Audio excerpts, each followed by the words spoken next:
Irjen Verdi Sambo tersangka dalam kasus pembunuhan Nofriansyah Yosua Huta Barat atau Brigadir J. Kapolri Jenderal Listio Sigit mengumumkan Verdi Sambo tersangka, Selasa, tanggal 9 Agustus tahun 2022. Selain Verdi Sambo tersangka, Listio Sigit juga menyebut inisial KM Komjen Agus Andrianto menerapkan pasal pembunuhan berencana terhadap Sambo atas perannya dalam membuat skenario pembunuhan. Sudah ada 4 tersangka setelah sebelumnya Richard Eliezer, Baradae, dan Ricky Rizal, Brigadir RR, yang telah lebih dulu menjadi tersangka.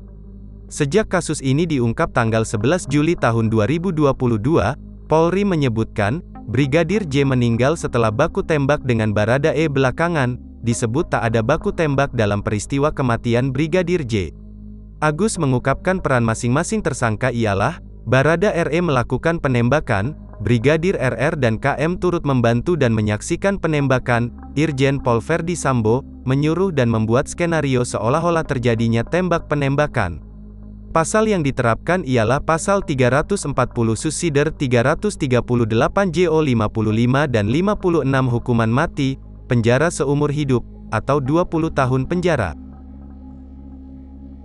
AR dan saudara P dan saudara RS. Ditemukan perkembangan baru bahwa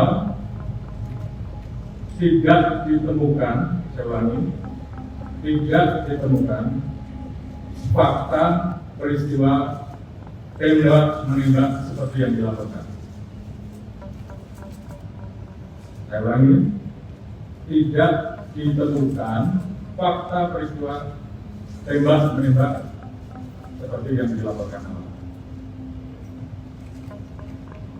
Tim khusus menemukan bahwa peristiwa yang terjadi adalah peristiwa penembakan terhadap saudara J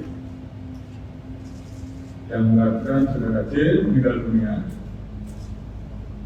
yang dilakukan oleh saudara RE atas perintah saudara SS. Saudara E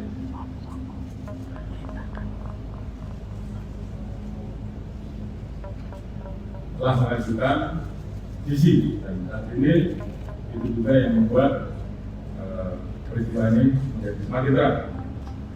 Kemudian untuk membuat seolah-olah telah terjadi tembak menembak,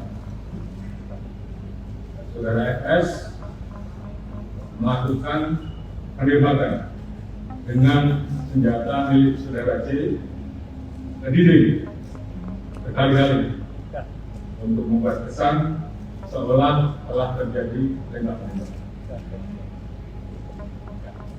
Terkait apakah saudara FS menyuruh ataupun terlibat langsung dalam penembakan, saat ini tim terus melakukan pendalaman terhadap saksi-saksi dan pihak-pihak yang terkait. Kemarin kita telah tetapkan 3 orang tersangka, yaitu saudara RE, saudara RR, dan saudara KM.